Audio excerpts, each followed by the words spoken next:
In computer networks, a DMZ or demilitarized zone is a computer host or small network inserted as a neutral zone between company's private network and the outside public network.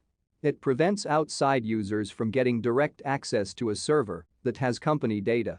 The term comes from the geographic buffer zone that was set up between North Korea and South Korea in the early 1950s.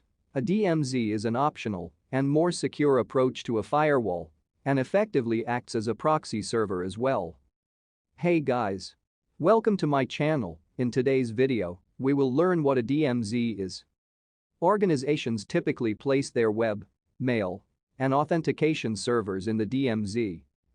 In a typical DMZ configuration for a small company, a separate computer or host receives requests from users within the private network for access to websites or other companies accessible on the public network. The DMZ host then initiates sessions for these requests on the public network. However, the DMZ host is not able to initiate a session back into the private network. It can only forward packets that have already been requested. Users of the public network outside the company can access only the DMZ host. The DMZ may typically also have the company's web pages, so these could be served to the outside world. However, the DMZ provides access to no other company data.